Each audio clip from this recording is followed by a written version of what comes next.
Abrochémonos los cinturones porque vamos a hablar de un tema que estoy seguro, si no le sucede a usted, puede que le suceda a alguien que esté muy cerca suyo. Porque prácticamente todos sabemos lo que es un ronquido y ese ruido que se produce al dormir se da cuando hay una obstrucción en las vías respiratorias. Pero cuando los ronquidos son severos y hay que estar con alguien o uno que ha roncado mucho, y hay que admitirlo, ¿verdad, doctora? Cuando son severos pueden provocar despertares que sean recurrentes, tanto de la persona que ronca como de la persona que duerme al lado, o su pareja. Y esto, por supuesto, provoca irritabilidad, provoca cansancio diurno y además estas consecuencias, aparte de ellas, existen otras complicaciones derivadas de esta condición de roncar de manera severa a las que hay que prestarle cuidado. Ya vieron a la doctora Alexa Rodríguez, es otorrinolaringóloga y está con nosotros para ampliarnos. Como le digo, es un tema muy común en nuestro país, así que si usted tiene una consulta, me gustaría que la realice al Facebook, que entre ya al apartado donde va a estar la fotografía de la doctora. Y también me gustaría mucho que si quiere utilizar la herramienta del WhatsApp para un video, que usted lo grabe rápidamente, 6087-7777. Qué gusto tenerla acá, doctora. Un placer acompañarlos, muchas gracias. Igualmente. Súper tema hoy, ¿verdad? Uy, me parece que es demasiado frecuente. De hecho, quería preguntarle que nos ubique un poquito en la estadística a nivel nacional. De hecho, no sé si habrá una estadística que nos plantea esta realidad en Costa Rica. Que lamentablemente no se llevan registros en Costa Rica, pero te puedo hablar, ¿verdad? Más o menos a nivel mundial, que más del 60% de la población llega a roncar en algún momento. Y en pacientes jóvenes, entre los 30 y los 45 años, ya pueden empezar a aparecer el ronquido en los varones principalmente. Entonces sí hablamos de que el porcentaje es grande, pero es que no es tanto el que ronque, es que también empieza a afectar la relación de pareja. Entonces, la mayoría, yo siempre le digo a mis pacientes cuando llegan acompañados con la esposa, siempre les digo, usted no viene, ¿verdad? Lo traen. Porque la mayoría no va, lo llevan porque su pareja es la que sufre, ¿verdad? Entonces el porcentaje sí llega a ser muy alto y hay algo muy interesante. Es que, Omar, todos vamos a roncar a cierta edad. Entonces pongámonos a pensar, todos recordamos a nuestros abuelitos que roncan. Entonces de que, mira, mamá no lo venía haciendo y de un momento a otro mamá empezó a roncar. Porque ya hay algo que por naturaleza va a pasar por la edad, ya después de los 65, a veces 70 años. El problema es cuando el ronquido empieza en una etapa muy temprana, ¿verdad? Decía ahora, doctora, que se da precisamente por la obstrucción de las vías respiratorias superiores. ¿Qué las obstruye?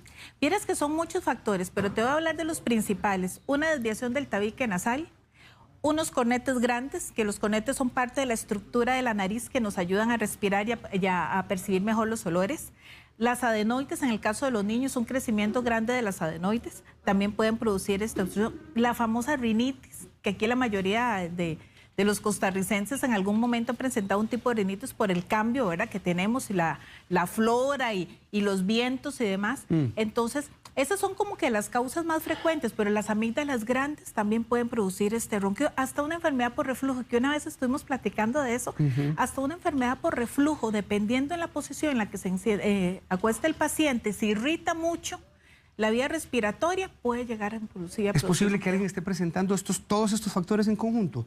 Sí. Tabique torcido, hipertrofia de amígdalas. Ah, sí, y eso es muy frecuente. El problema con que tenemos más en la consulta es que el ronquido lo normaliza. Entonces esto es así. Ah, yo ronco, sí, porque papá también ronca. Ay, es que en mi casa todos roncan. Pero no se han puesto a pensar que entonces todos están mal en la casa. Y cuando tenemos los niños, que en ellos es un mayor problema porque afecta mucho en la etapa del crecimiento y todo, lo normalizan todavía más. Ah, no, sí, mi hijo ronca, pero es que mi esposo es igual. Está durmiendo riquísimo. Así es. ¿Verdad? Se durmió profundamente. Exacto, hasta que ronca, babea y todo. Entonces sí hay que distinguir mucho eso porque los factores son muchos, son muy variables y el problema es que los normalizan. Cuando ya no puede más, una de las dos partes, o el paciente porque se está despertando, tiene despertares en los cuales siente que se ahoga, o la pareja, se asusta de estarlo viendo como está roncando y deja de respirar en algún momento o ya no aguanta el sonido. ¿Verdad? Eso que se aumentaron los decibeles, ya fulanito ya empieza a dormir en el cuarto porque no lo soportamos. Sí, mencionaba usted ahora una estadística con los hombres que me llamó la atención, doctora, porque se ha creído, por lo menos existe esta percepción de que los hombres somos quienes más roncamos. ¿Es una percepción con una base científica o es sencillamente una idea social que se sostiene? No, sí es una base científica porque hay una parte en la musculatura, en la parte de los músculos parafaríngeos, ¿verdad?, que tienden a tender a perder más tensión y debilidad en los hombres que en las mujeres. Y además la úvula, que es la campanita, esa al final del paladar, la que se ve ahí, que se mueve, en los hombres esa puede ser una herencia muy marcada, donde la campanita está más larga, el músculo está más flácido, entonces es más frecuente que eso pase y eso así se ve que es más en hombres que en mujeres. Ah, bueno, ¿son las mismas causas en las mujeres también? ¿Puede haber una variante? Sí, vieres que la mayoría son las mismas causas. Lo que tiende a afectar un poco más a las mujeres cuando empiezan a arrancar es cuando tienen esa herencia, que es raro, pero opero muchísimas mujeres a las que les corto la campanita porque las tienen largas. No es lo más común, pero sí se da con hasta, ¿qué te puedo decir? Hasta un 35%. Pero el sobrepeso, vieras que el sobrepeso nos afecta. Entonces vamos a ver, digamos, las mujeres embarazadas que roncan. Después de cierto mes de gestación empiezan a roncar y demás por la presión que se hace el bebé, porque aumentaron un poquito más de peso. Entonces, sí es una realidad, ¿verdad?, de que las mujeres van a roncar y después todas, me incluyo, todas vamos a roncar después de los 65, 68 años. ¿Por qué? Porque ese músculo que te digo, donde está la úvula, que es el paladar, va a perder tensión, porque eso es lo normal que pase. Y con el envejecimiento los músculos van perdiendo tensión, se van debilitando, entonces esa campanita baja aún más y entonces va a producir esa vibración, ¿verdad? Si a eso le asociamos de que tal vez venía arrastrando una desviación del tabique de hacía mucho tiempo y demás, pues se juntaron las dos cosas. Lo primero que yo estoy viendo tal vez de la entrevista, doctora, es que, de acuerdo con su mensaje, uno no puede normalizar los ronquidos, entonces. No. No está bien roncar del todo. O sea, es que están las dos cosas. Hay un ronquido que hasta cierto punto puede ser normal. Ese de, voy a hacer los sonidos porque Por favor. yo sí es que... Y es la manera más clara de les aprenderlo, enseño más doctora. a los pacientes. Hay un sonidito como que... y suena, ¿verdad? Bajito y suena. Pero hay otro que es donde lo hacen mucho más fuerte, que es como... y se quedan así sin poder respirar. Ese ya entra en algo que se llama un periodo de apnea, donde el paciente deja de respirar. Si es solo el ronquido que es fuerte, lamentablemente el único que le va a estorbar es a la pareja. A quien esté al lado. Sí, el otro durmió riquísimo. El problema es que yo siempre digo, yo soy como pro familia, ¿verdad? Y pro parejas y pro todo. Entonces, yo no concibo que a la pareja me la manden a dormir al cuarto de la par. No, aquí regresando y vamos a ver cómo organizamos el asunto, porque si no empieza ya a haber una ruptura en la pareja de eso. Y es que si una pareja no duerme bien, vea qué interesante, Omar, empieza con algo que se llama un síndrome de fatiga crónica. Entonces, ¿qué pasa con el síndrome de fatiga crónica? Y pues el otro no durmió porque el otro no lo dejó. Entonces, el que no durmió al día siguiente está cansado, está con chicha, está que empieza a tener pérdida de la memoria reciente, se le olvidan las cosas y disminuye la libido. Entonces vamos a empezar a tener un problema que es todavía mayor. Entonces vea como algo tan sencillo, como podría uno decir entre comillas, que es el ronquido, no dormir bien, nos puede llegar a afectar tanto. Ahora, así como usted lo ilustró, que me pareció muy ilustrativo, doctora, usted hizo una especie de ronquido que es como permanente, o sea, que lleva un mismo comportamiento y un mismo ritmo. Ajá. Pero hubo otro donde usted hizo así y se quedó. Así es. Y uno lo ha observado también en personas que de repente están durmiendo y uno nota como que se quedó y se está ahogando. Y mencionó usted la palabra, el concepto apnea del sueño. Así es. ¿Eso ya es una indicación de que puede haber una apnea del sueño? Ah, sí, claro. ¿Y qué es una apnea del sueño? Una apnea del sueño es un momento en el cual se deja de respirar durante el tiempo del sueño, durante la noche. Está durmiendo, el paciente deja de respirar más de 10 segundos. Entonces, eso se puede ir prolongando. Entonces ya no son 10, son 15 o es una por hora, ¿no? Ahora resulta ser que son 3 en una hora, 4 y eso puede ir aumentando. ¿Cuál es el problema de que empiece a aumentar esos periodos de apnea? De que nos aumenten las presiones, entonces el paciente puede empezar a sufrir de presión alta, aumenta el gasto cardíaco porque el corazón tiene que empezar a trabajar mucho más fuerte.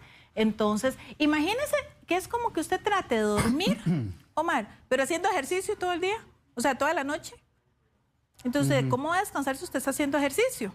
Entonces, ¿qué es lo que pasa? Que el organismo no logra alcanzar el sueño profundo con todo lo que eso conlleva. El sueño es salud, ¿verdad? Necesitamos a fuerza descansar. Y en esta ilustración que nos están colgando los compañeros, se vio claramente incluso donde el animado se sobresalta. Se sobresalta. Ajá. De hecho, estos compañeros míos que están allá en controles, si ustedes pueden buscar tal vez el sonido de una persona haciendo apnea. No importa que lo tengamos en off, pero me parece que podría ser bastante ilustrativo para que la doctora nos explique con detalle eso, porque tal vez escuchándolo podamos decir, bueno, de esta manera me parece todavía que por acá mi pareja lo está haciendo, o a mí me han dicho que yo lo estoy haciendo. Estos periodos, doctora, de quedarse sin respirar, a largo plazo, ¿qué complicaciones podría traer? A largo plazo, en adultos, bueno, que empiecen con presión alta, entonces son adultos que van a tener hipertensión, pueden empezar también a tener aumento en la frecuencia cardíaca con gasto cardíaco, entonces pueden empezar a tener taquicardias, a nivel pulmonar, pueden empezar también a tener no una buena oxigenación y expansión a nivel pulmonar.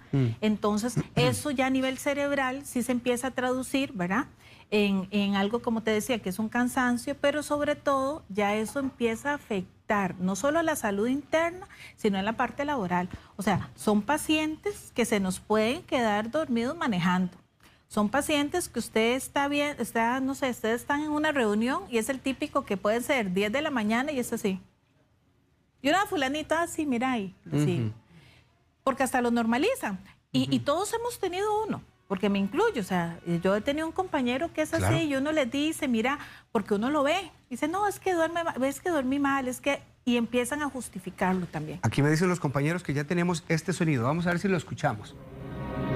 Ah, es un sonido con video. Vamos a ver.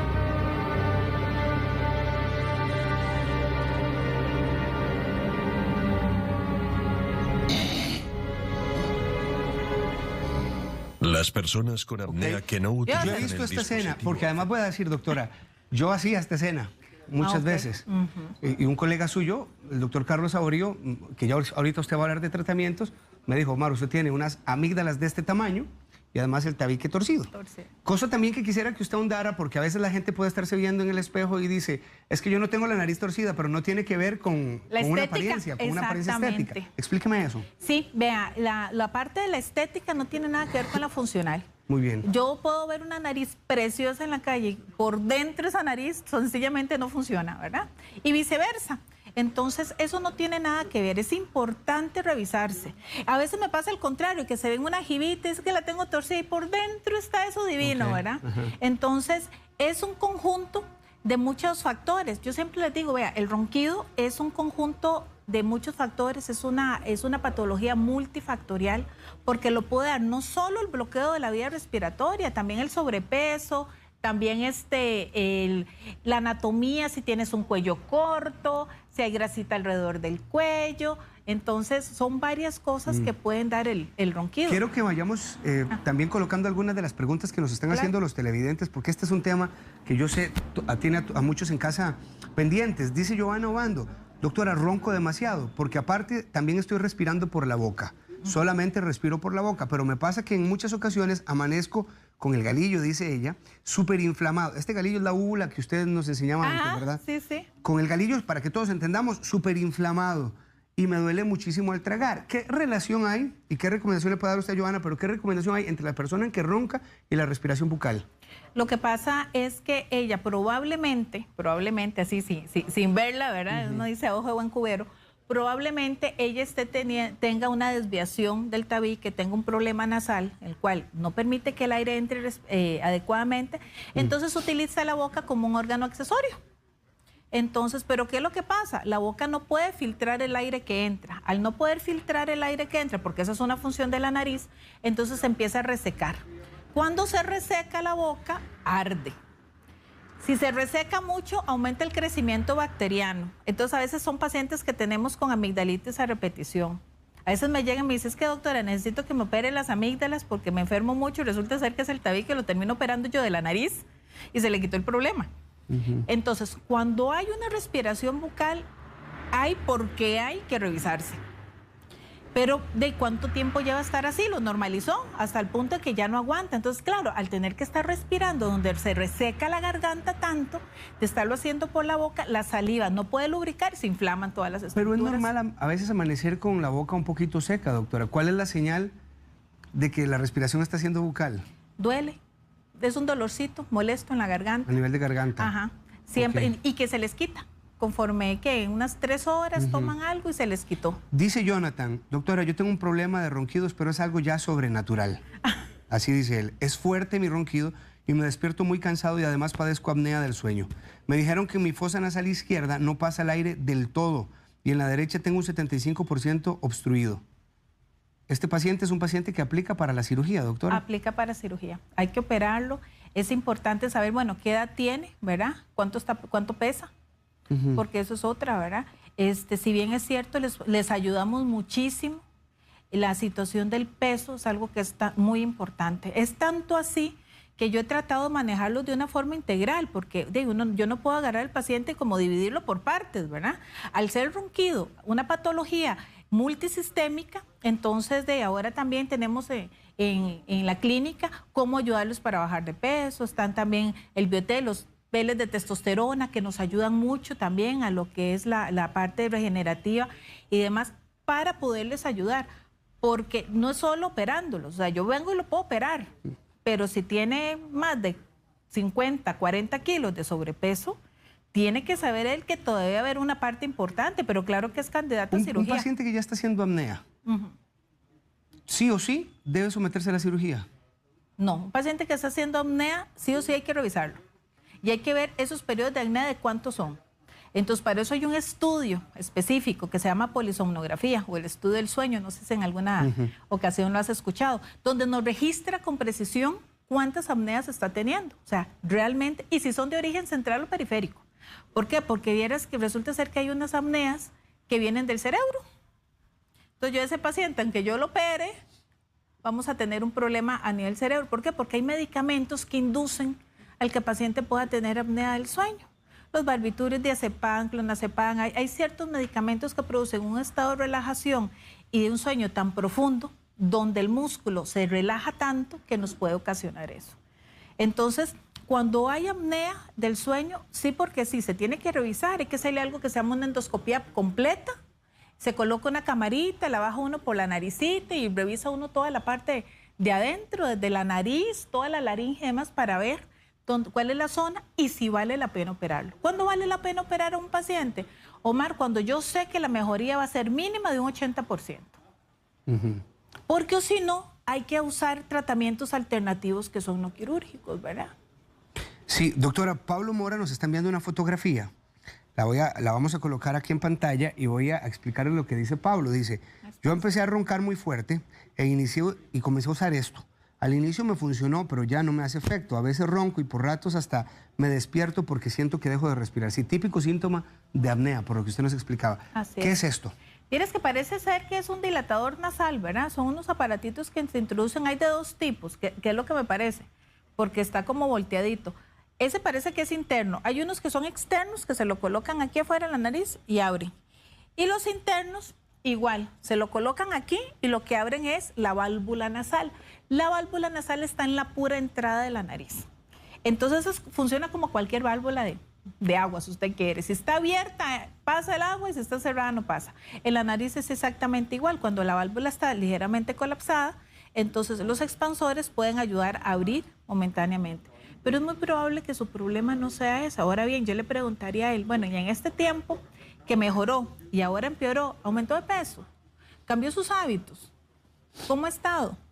¿Ves? Porque hay otras cosas que lo acompañan. Obviamente esos dispositivos nosotros nunca los recomendamos porque es algo primero pasajero y después que por tanta dilatación que hay en el cartílago, que es la parte anterior nasal, se puede empezar a deformar porque no es un hueso, ¿no? Sí, quiero que hagamos un apartado con el tema de los niños, doctora, porque tampoco es un secreto que los niños roncan, ¿verdad? Sí. Uno los escucha y lo que usted decía antes, está privado y está disfrutando el sueño, pero está roncando y hay algunos que roncan realmente fuerte. Sí. ¿Cuándo como padres ya debemos preocuparnos del ronquido de nuestros hijos? Vea, eso es cuando el niño babea mucho, está muy ojeroso y empieza con los periodos en los que deja de respirar, porque en ellos también empiezan con apnea.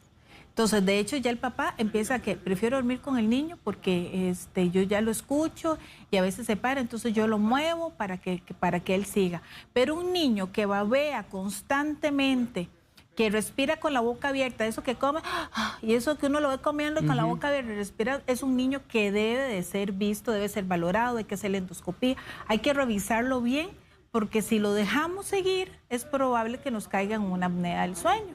Y ahí sí, en ellos las complicaciones son otras, ¿verdad? A eso iba. ¿Cuándo se notan las complicaciones ya por apnea en un niño? ¿A largo plazo? Vieras que en un niño puede ser a corto o a largo plazo. Bueno, lo primero es que el niño puede ser muy intranquilo. Entonces, el famoso niñito, ¿verdad? Que tiene un déficit de atención hiperactivo y demás. Porque imagínate que no duermas bien todas las noches. ¿Cómo vas a estar al día siguiente? Cansado, de mal humor. Entonces es el chiquito que tal vez no logra. Y ellos no pueden expresarlo.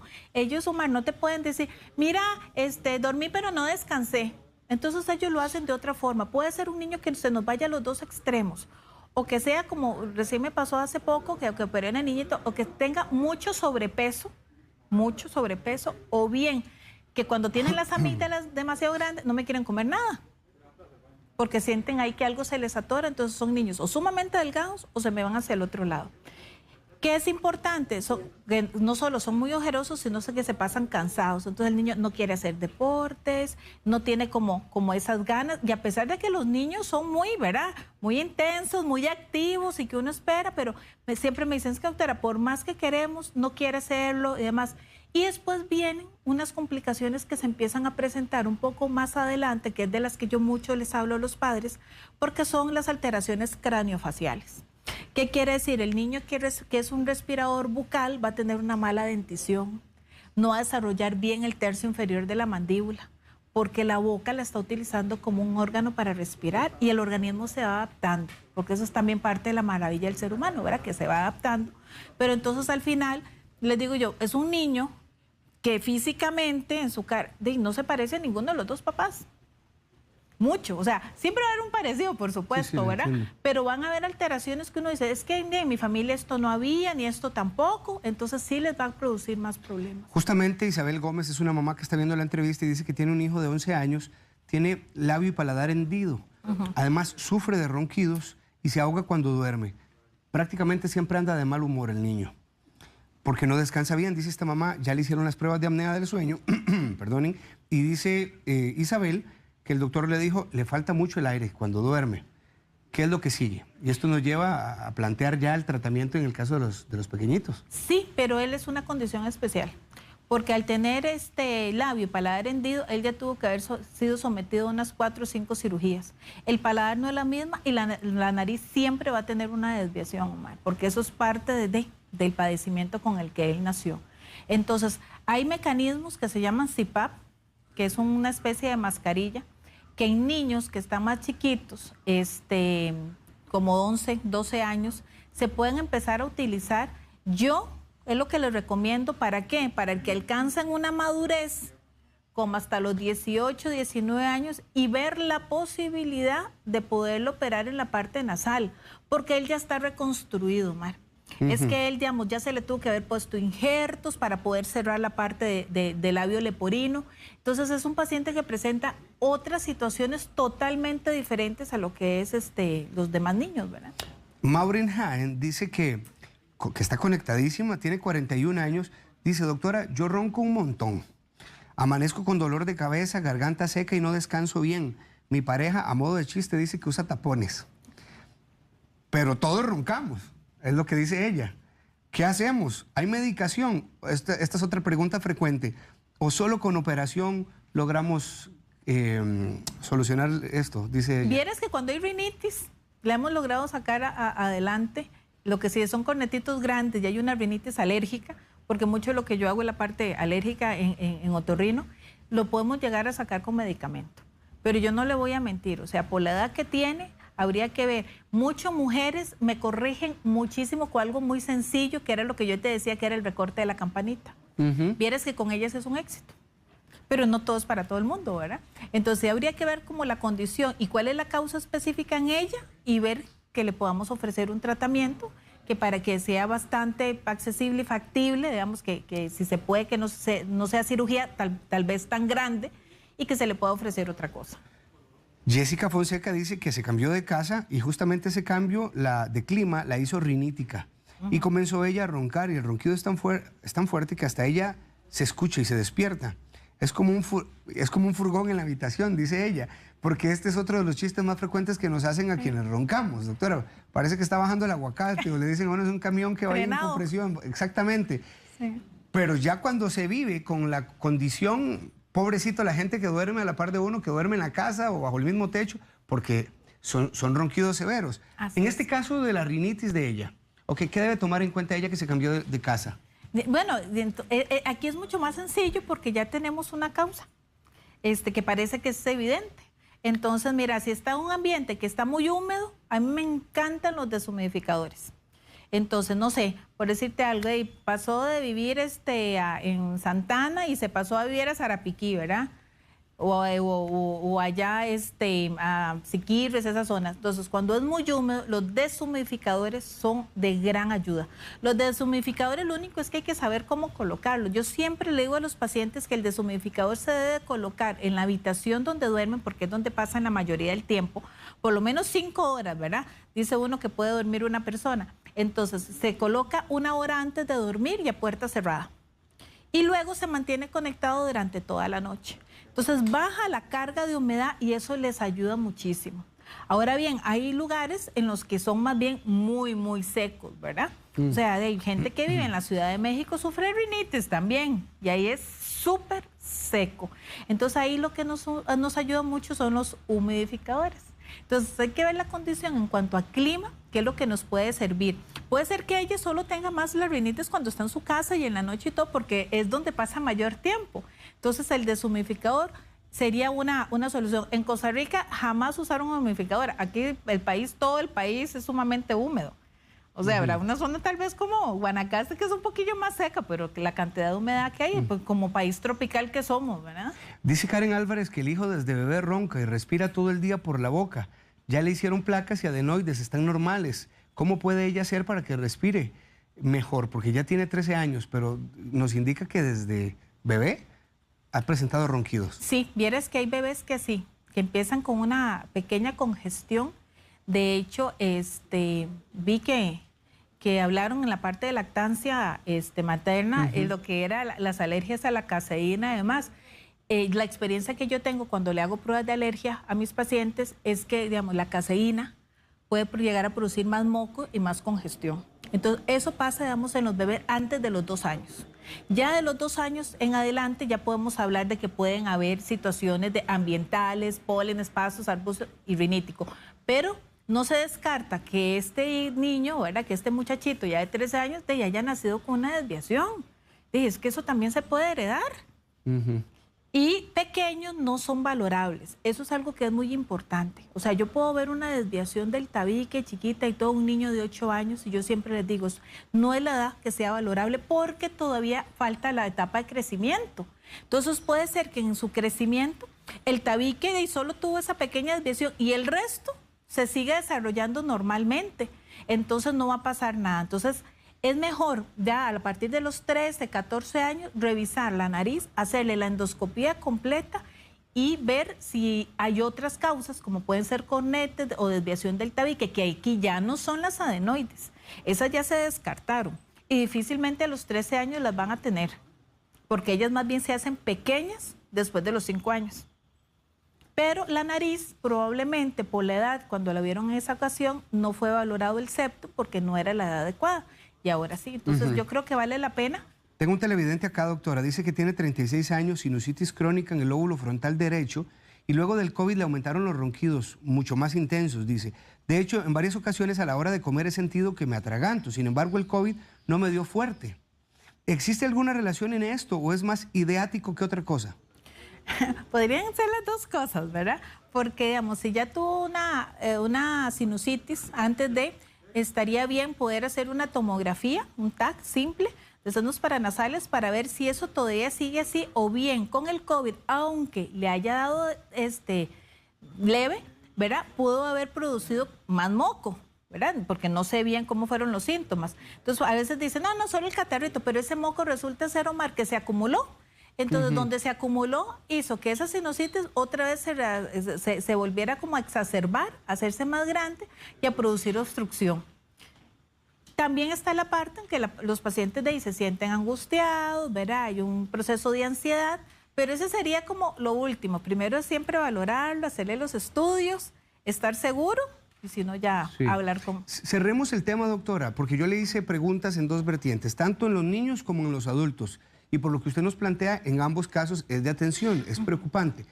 ¿Cuándo ya consultar? Entonces, en el caso de los adultos y en el caso de los niños, ¿cuándo ya los padres deben preocuparse por los ronquidos? Entonces, en el caso de los adultos, sencillamente cuando ya la pareja se asusta por los periodos de apnea que tiene, cuando el mismo paciente, los ronquidos lo despiertan, porque ya eso es el colmo, ¿verdad? O sea, ya ni el paciente descansa adecuadamente porque el ronquido se lo despierta, o cuando pasa muy cansado y ya empieza con el síndrome de fatiga crónica y, como te decía, pérdida de la memoria reciente, disminución del líbido y todo eso. Entonces, eso ahí deben de consultar. Y después, por respeto, yo siempre digo, por consideración y amor a la pareja, porque si su pareja no descansa bien, pues la relación también se va a ver afectada. Entonces, al final, la pareja y todo es un conjunto, ¿verdad? En el que uno tiene que tratar de hacer las cosas para que funcionen los dos. En el caso de los niños, siempre que un niño, siempre que coma y que no pueda respirar por la nariz, ya un niño pasa 2 años, que cada vez que coma está respirando por la nariz, que babea muchísimo y que los papás se dan cuenta que en la noche duerme con la boca abierta, debe de consultar. Porque los niños, si bien es cierto, hay un ronquidito ahí suavecito que ellos pueden tener cuando alcanzan el sueño profundo, deben de dormir con la boca cerrada. Ese es un principio. Después del tratamiento, ¿cuánto mejora el tema del ronquido? Bueno, es que yo tengo pacientes que mejoran un 100% cuando la causa es muy bien localizada. ¿Qué te digo? Si es una desviación, vengo, lo supero de la nariz, se acabó, como en tu caso. Si eran grandes las amígdalas, vea, se operan y eso es una belleza. Se ven en los niños, la cura es casi del 100%. Pues yo siempre digo 100% solo Dios, ¿verdad? Pero es casi del 100% porque en ellos es muy localizada y es mucho más fácil de manejar. En los adultos, como el peso y la anatomía y la edad juegan un papel importante, yo siempre les digo, si está bien localizada la causa y el tratamiento está bien dado, podemos corregirlo hasta un 80%. Suspenderlo y decir que nunca más va a volver, eso no es cierto. ¿Verdad? O sea, no es cierto, es mentirle al paciente, decirle que se le quite y que nunca más y que no. Lo que sí es que se disminuya el punto con una mejora de un 80%, que tenga una buena calidad de vida él y su pareja. Bueno, a mejorar se ha dicho entonces, porque al final lo que más preocupa, doctora, es que a largo plazo una persona incluso pueda tener un evento cerebrovascular o infartar. O un infarto. Así es, en los periodos de apnea, o sea, es tanto el proceso en el que no dejan de respirar, que ahí mismo pueden entrar un paro respiratorio, ¿verdad? Por eso es que cuando no podemos operarlos, porque están las condiciones en que la cirugía no es la alternativa, se coloca este aparatito que se llama CPAP. El CPAP es una mascarilla que va conectada a una maquinita y inyecta, por decirlo de alguna forma, o da presión positiva, oxígeno, rompe con esas barreras que impiden que el aire pase adecuadamente y hace que la persona se oxigene adecuadamente y ese proceso de peligro pasa. Sin embargo, deben de saber que cada vez que el CPAP es algo que llega para quedarse, o sea, tendría que dormir todos los días conectado al aparatito, ¿verdad? Okay. Gracias, doctora. Un placer, Omar, muchas gracias. Igual para usted, Alexa Rodríguez es otorrinolaringóloga. Recuerde que usted puede repasar este tema dentro de un rato en el Facebook de Buen Día, lo vamos a colgar. Y como decía la doctora, no solo por salud de uno, por salud de los que viven con uno. Así es. Porque hay ronquidos que se escuchan de un cuarto al otro. Sí, si no, no te van a invitar a pasear con los amigos. No puede ir uno a acampar ni nada, porque ese es el que ronca y mejor no. Lo mandan uno a dormir allá con el... Sí, con el león, para que se confunda. Sí, los contactos de la doctora, ahí lo tienen en pantalla, 8723-7339, 8723-7339, y también búsquenla en Facebook como dra.alexarodríguez/otorrinolaringóloga y en Instagram como dra.alexa_oficial. Gracias, doctora. Un placer, gracias. Igual. Les invitamos a suscribirse a nuestro canal de YouTube para repasar todo el contenido disponible.